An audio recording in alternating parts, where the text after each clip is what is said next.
A Christmas Childhood by Patrick Kavanagh. A Christmas Childhood is one of Ireland's most beloved and recognised poems, and it explores themes of memory, coming of age and imagination. The poem is set in 1910 and it's a memory poem. We're told that Kavanagh was 6 Christmases of age, but the poem also remembers and celebrates the original Christmas event almost 2,000 years earlier. Kavanagh is looking back on the magical and mysterious world of childhood and his mourning its passing with some regret. Kavanagh also recognises in this that his childhood was a time when the ordinary seemed extraordinary. Through figurative language and colourful imagery, he paints a picture of his early childhood and what it meant to be a child in those very difficult times.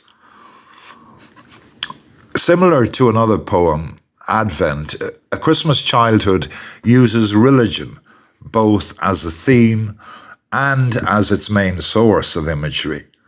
Kavanagh's spirituality is to the fore, and this was very much informed and influenced by pre-Vatican II Catholic theology. He desires to return to the state of childish innocence when he was 6 years old, and Christmas surely brings out the child in all of us. Kavanagh's well-worn theory was that if he could rediscover a world of childhood innocence, he would, ipso facto, become a better poet. Indeed, the poem's title gives the game away. He describes his childhood as a Christmas childhood, rather than a more limiting a childhood Christmas.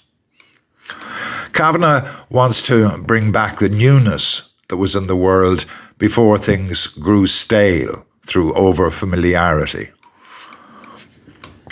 The poem introduces us to a cast of characters who you'll meet: Kavanagh's father, his beloved mother, and the neighbours. The poem sums up his Christmases and the things that made them memorable and very precious to him. His father playing the melodeon, his mother milking the cows, the special gift of a white rose that he gave to the Virgin and pinned it on her blouse. He was a real boy. He notched his age on the doorpost, not 6 years, but 6 Christmases of age. So here is A Christmas Childhood by Patrick Kavanagh. One side of the potato pits was white with frost. How wonderful that was, how wonderful. And when we put our ears to the paling post, the music that came out was magical. The light between the ricks of hay and straw was a hole in heaven's gable. An apple tree with its December glinting fruit we saw. Oh, you, Eve, were the world that tempted me. To eat the knowledge that grew in clay, and death the germ within it. Now and then, I can remember something of the gay garden that was childhood's. Again, the tracks of cattle to a drinking place, a green stone lying sideways in a ditch, or any common sight, the transfigured face of a beauty that the world did not touch. My father played the melodeon outside at our gate. There were stars in the morning east, and they danced to his music. Across the wild bogs, his melodeon called to Lennons and Collins. As I pulled on my trousers in a hurry, I knew some strange thing had happened. Outside in the cowhouse, my mother made the music of milking.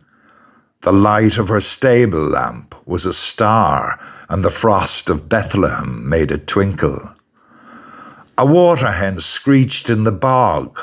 Mass-going feet crunched the wafer-thin ice on the potholes. Someone wistfully twisted the bellows wheel. My child poet picked out the letters on the grey stone. In silver, the wonder of a Christmas townland, the winking glitter of a frosty dawn. Cassiopeia was over Cassidy's hanging hill. I looked, and 3 whin bushes rode across the horizon, the 3 wise kings. An old man passing said, "Can't he make a talk, the melodeon?" I hid in the doorway and tightened the belt of my box-pleated coat. I nicked 6 nicks on the doorpost with my penknife's big blade. There was a little one for cutting tobacco, and I was 6 Christmases of age. My father played the melodeon, my mother milked the cows, and I had a prayer like a white rose pinned on the Virgin Mary's blouse.